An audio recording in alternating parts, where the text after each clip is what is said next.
Letter 19. The golden age of oaths won. Shu is in Taipei. Zoe is in Tours.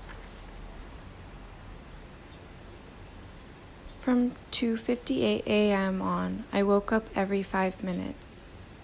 We rose from bed, packed the luggage, got into the car, watched the Jianan fields pass by in the darkness until we reached the Chiang Kai-shek International Airport. Checked in and waited for customs to open at 8 o'clock. Maybe you called to say goodbye to your family or ate some breakfast, dozed off. Little things. Airport security wouldn't let me see you to your gate, and the plane finally took off and you were gone forever. I wanted to board the plane with you, to show our boarding passes to the flight attendant together, eat the awful meal together, ask for our drinks together, sit side by side and talk until I put my head on your shoulder as you read and slept, and then wake up together and listen to music, watch a movie, go to the bathroom. Maybe we'd fall asleep again and then wake up to another meal only slightly more appetizing than the first, and watch the shifting cloud formations outside the window together, and hear the captain announce that we were about to land in Hong Kong, about to land in Malaysia, about to land in Paris. Do I think too much? All I really want is to fly with you. Around the world, I've searched for you. I traveled on when hope was gone to keep a rendezvous. I know somewhere, sometime, somehow, you'd look at me, and I would see the smile you're smiling now. It might have been in country town, or in New York, in gay Paris, or even London town. No more will I go all around the world, for I have found my world in you. Around the world. In late 1992, I enjoyed 3 long months to myself. Thank you. When I received the first 4 shots of the 21-gun salute, the letter from Paris, the poster of a musician's family tree, the Klimt postcard, and the photograph, the sky exploded with fireworks and the festivities were underway. The March festivities that Zoe had prepared for me. I was piously welcoming the celebration like a crying newborn opening her eyes for the first time, as I unfolded the poster of the musician's family tree in my room and began to look up some names. Xia Xia, her song, We Keep Going Happily, slipped out of my mouth unconsciously, and I was startled to hear the purity of my own voice. My mind and eyes glowed with golden light, reflecting the clothing of the woman in the Klimt painting. So that is what a happy woman looks like. What would become of this woman when the 21-gun salute finished? It was only when I looked at the photograph that I realized how long it had been since I'd seen you. My wound was still fresh. I wanted to go back to the Liu Fu Inn to examine it more closely. You were wearing that huge backpack. Your new glasses were refined, but the lenses smudged. I adored that photograph of you standing under the statue of Napoleon, as if you didn't know whether to climb up or jump down. Your pretty figure, your cute expression. Actually, all the photos from Pont Napoleon were wonderful.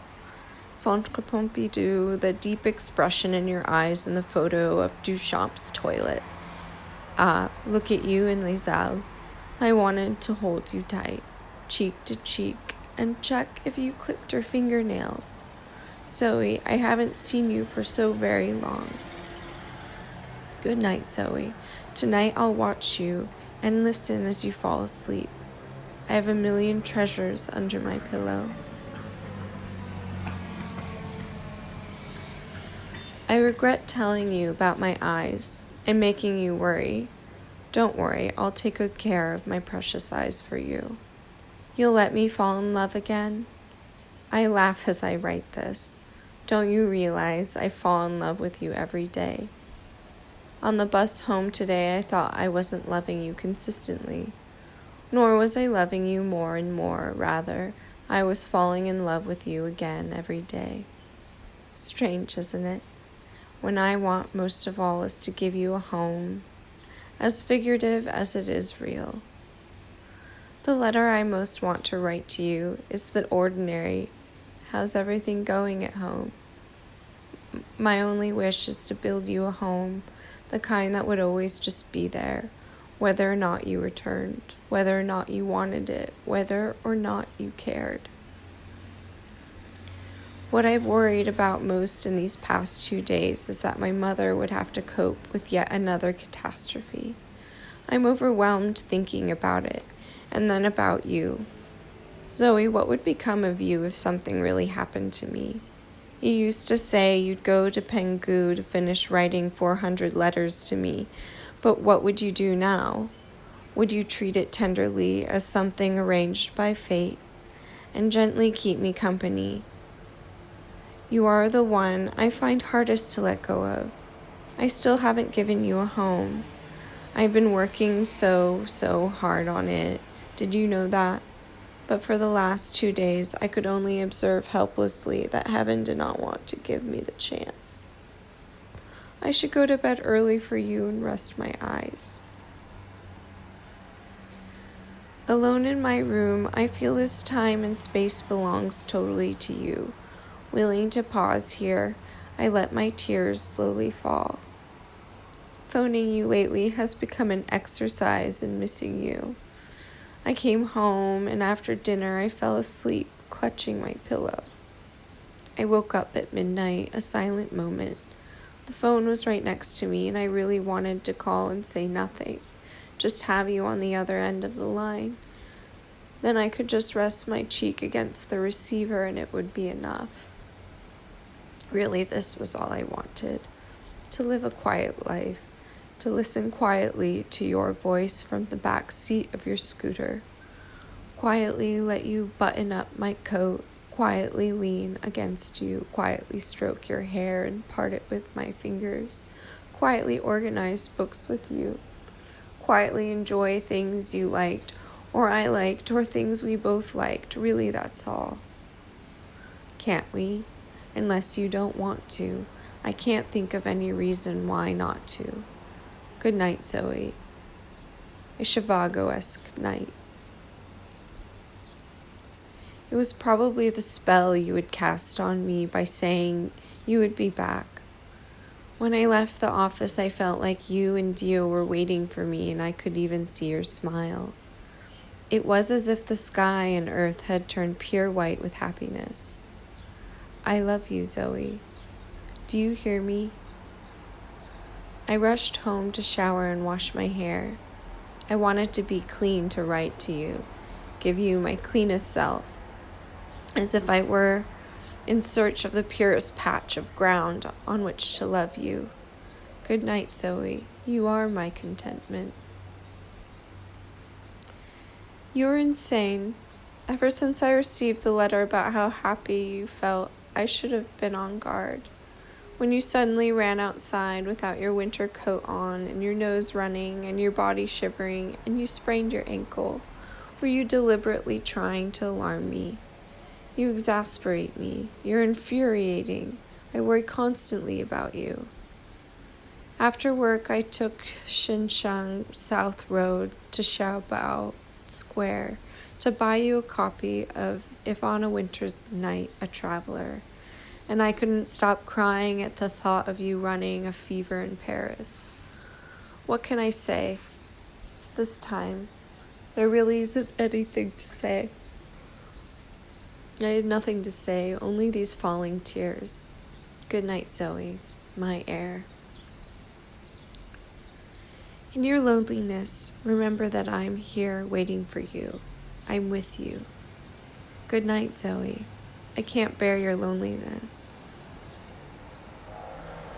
Whenever I feel a confrontation of critical moments in this growing up process, I feel you, reliable you by my side.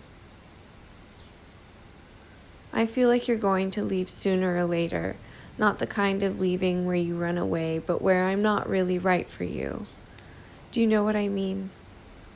That I'm a temporary harbor for you, and all I'll ever be for you is a temporary harbor. One day you'll see.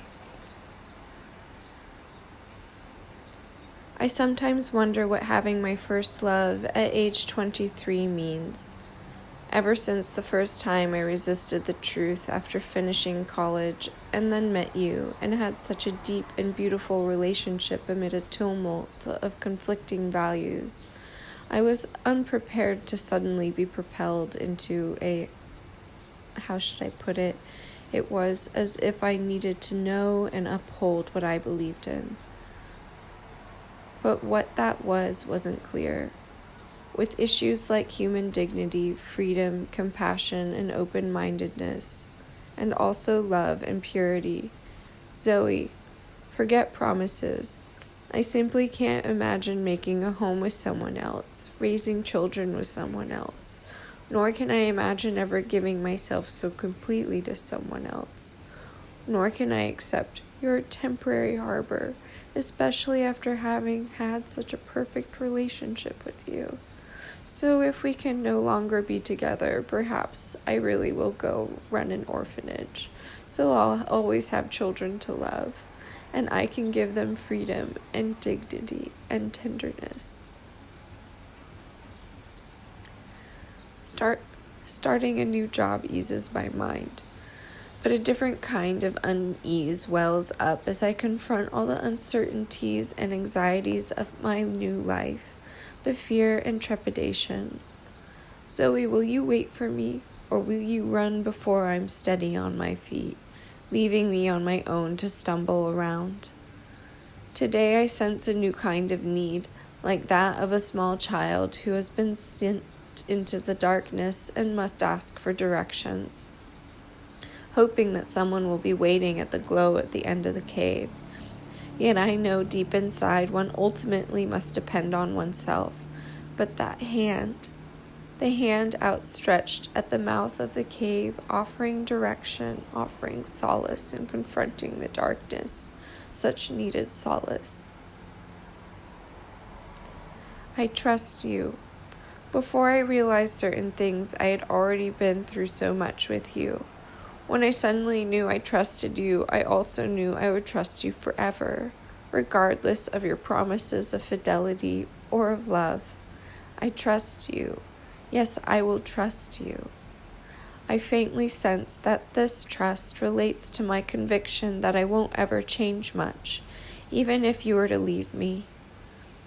If the day comes when you fall in love with someone else and don't love me anymore, I might shut down and shrivel up and die. But I would not turn into a monster, because I would still trust you. The past, present, and future you. Do you see the cause and effect relationship between change and trust? Good night, my Zoe, with the wild hair standing on end against the violet. Love you. Trust you. I felt relief after our phone call. The shadow still looms, but I can fake calm for a while to endure. I'm really afraid. Please forgive me if I'm pedantic and weak. Defeated is the word you used that hit me hardest.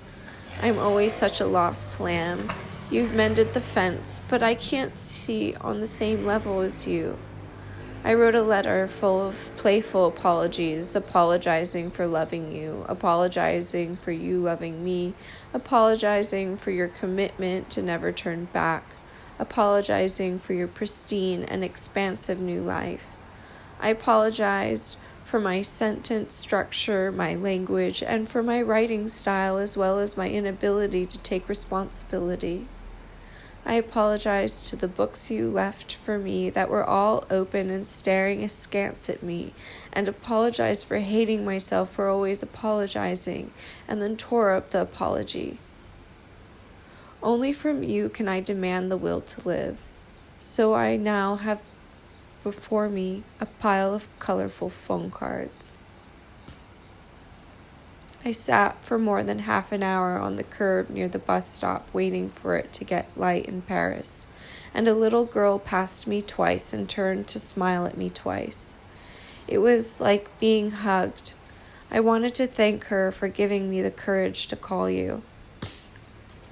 Yesterday I was thinking that love is so painful, that my tightly folded feelings were only allowed to unfold when you and I were in the same space together, or if we were writing letters to each other. That's why I said I apologized for my love for you. I really want to fight for a patch of heaven and earth that stretches its branches and unfurls its leaves. This nourishment from heaven and earth would heal your pain. I want to grow stronger, Zoe. Help me. Give me another chance. Good morning, Zoe. I am so ashamed that my love has not reached you. Send me your smile. The golden age of oaths, too. Shu is in Taipei. Zoe is in Paris. Can't help falling in love. Wise men say only fools rush in, but I can't help falling in love with you. Shall I stay? Would it be a sin? If I can't help falling in love with you, like a river flows surely to the sea. Darling, so it goes. Some things are meant to be. Take my hand, take my whole life too, for I can't help falling in love with you.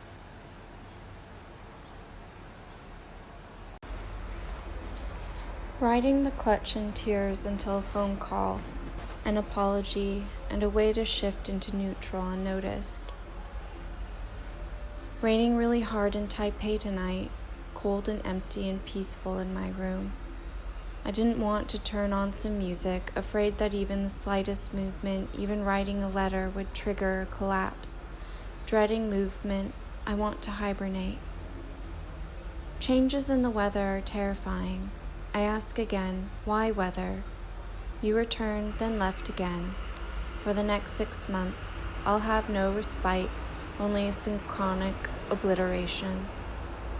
I concentrate, and my heart swings unsettled. If only I were to lean my head against your chest. Let's not separate like this, okay? I can't even imagine that enduring the next 6 months will depend entirely on 2 minutes and 35 seconds a week of phone calls. And that you're facing so many difficulties, and I can't be by your side, nor console you with words when you need them. Cruel torture.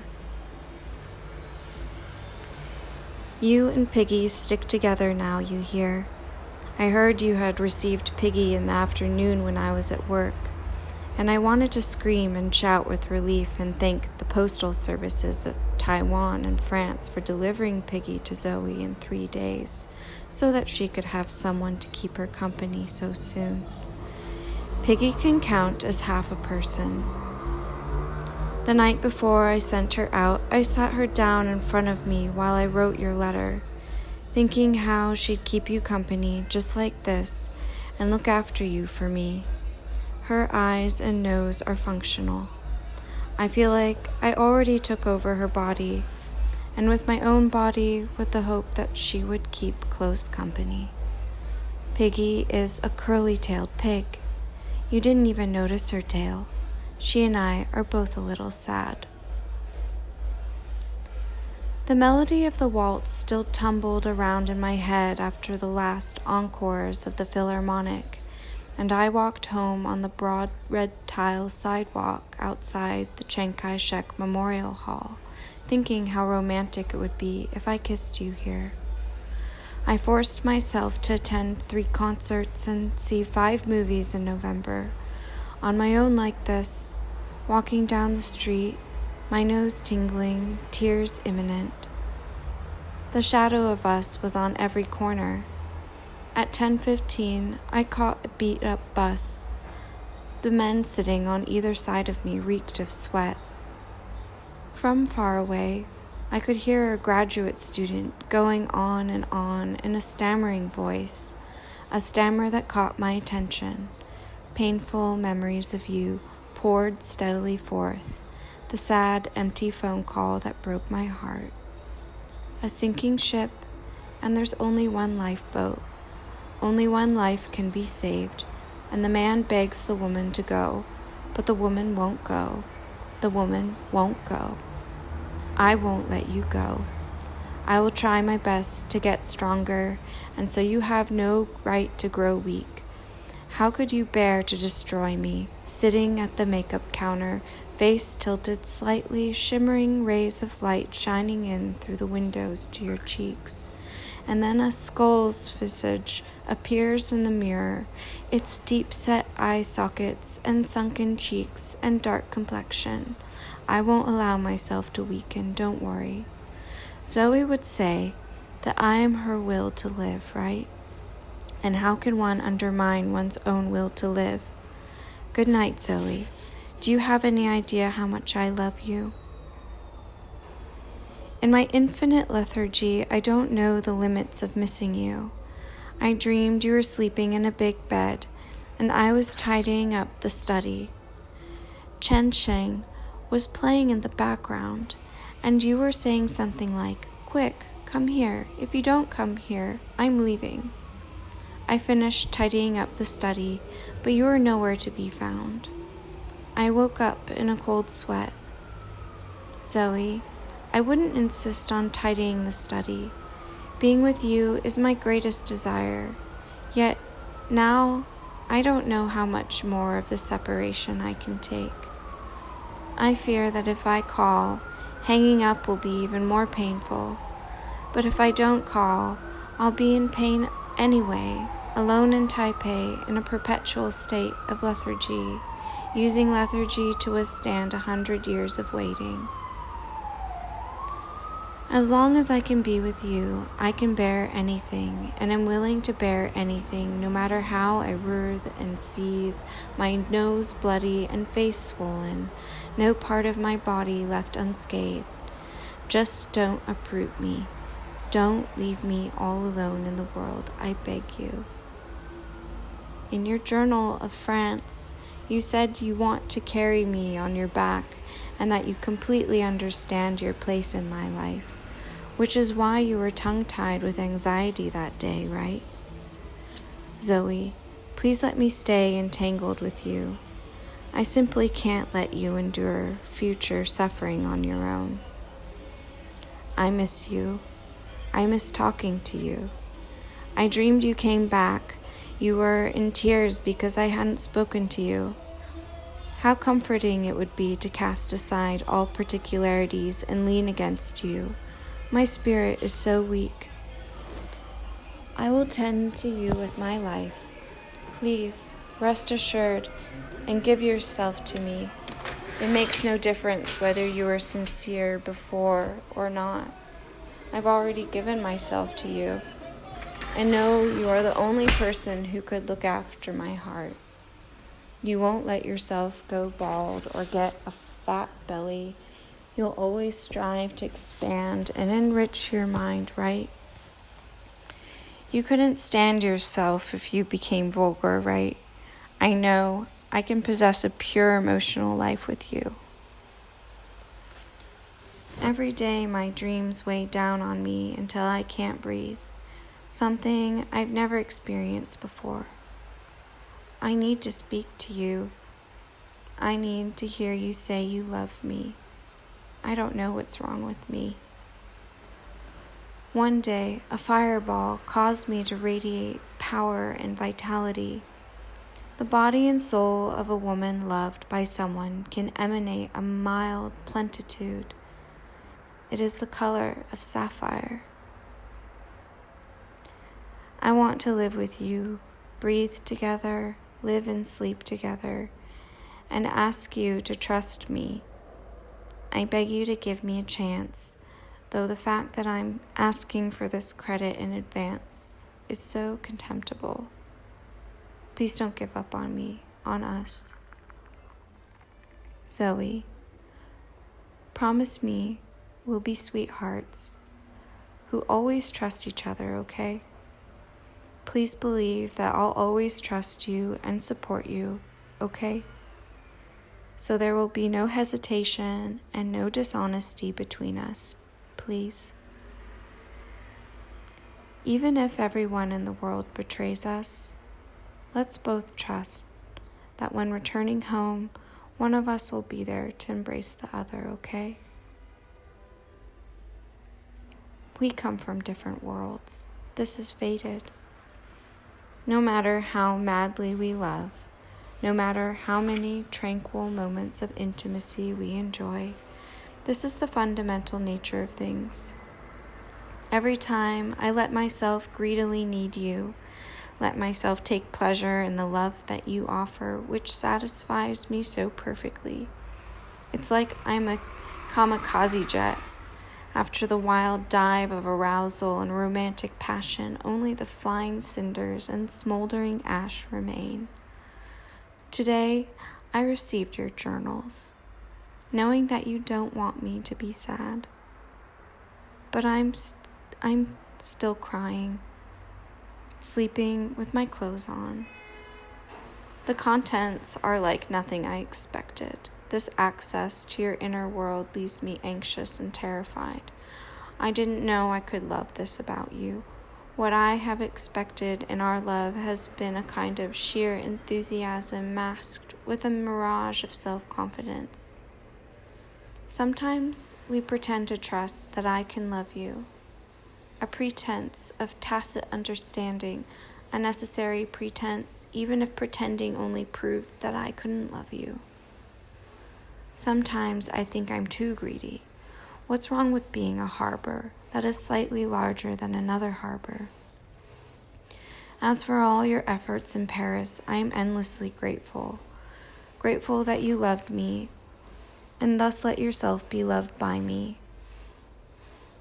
Is it okay to share with you these little lonely bits of mine? Paris must be lovely in the snow. Good night.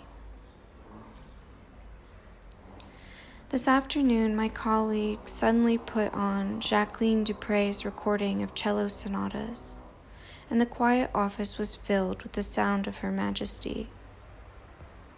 Suddenly, I felt transported back to last April and May when late at night, with Dupre in the background, I made 3 tapes. Zoe's letters to Shu. For you as your birthday present. My heart tightened in pain. Was the heart broken, Dupre calling out to me? I can't tell anymore. Her cello playing sounds fraught with pain. Dupre was eventually paralyzed from an illness, and her husband, the pianist Daniel Barenboim, later grew distant from her. But neither of them was to blame, don't you think? The fundamental nature of their relationship was simply tragic. I really thought our relationship transcended such tragedy. P.S.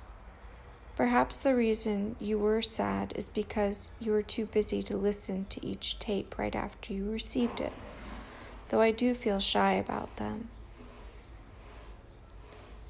I still can't get through on the phone. I float in the vast unknown. I suffer from loneliness. No letters for more than a week, and my life is completely uprooted.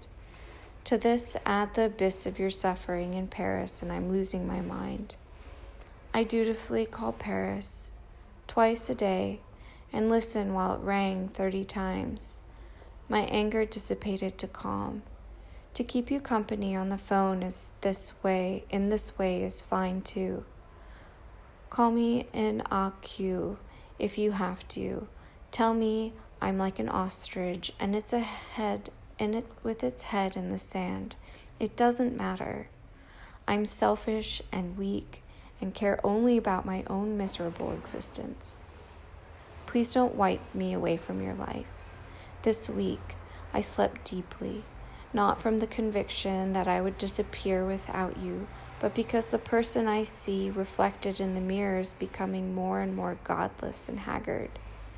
In life, there is an ineffable restless anxiety that accompanies us, so very, very imprisoning.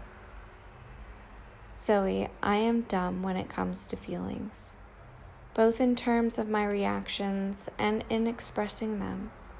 But please believe that I possess an enormous love for you, and that my every loving gesture to you comes from my whole heart and whole mind. My whole heart and whole mind. Or have you already left? Write me, please. A letter every 2 or 3 weeks would be fine. Tell me what you're doing, who you're hanging out with. I want to know, and I'm worried.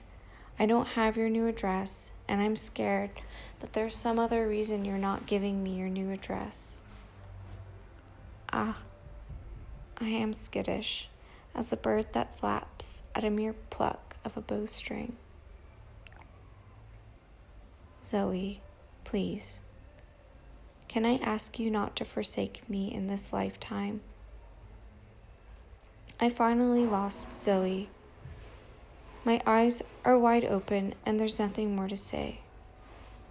Time after time, between my way of living and Zoe's, I've chosen mine while carelessly abandoning Zoe. Now that I have really lost Zoe, and my way wants me to claw violently and scream, I'm finally starting to see how much suffering my love caused him. But I've understood this too late. I know he's already gone. He gave me one last chance and I threw it away deliberately with my eyes wide open. I didn't have the strength. I depended on Zoe to feed and water our love. But I used up the nutrients I received for my own personal individual needs. I failed to seize this moment in life when Zoe loved me with such purity, and ultimately I lost this devoted Zoe. The room is full of remains of our love. Nothing can be given back. I will keep what Zoe bestowed upon me for the rest of my life, unexchangeable. Before going to Paris to find Zoe, I can only caress everything he left me. Want to make fierce love with you. Want you to gnaw me to pieces. Want you to eat up my rational brain.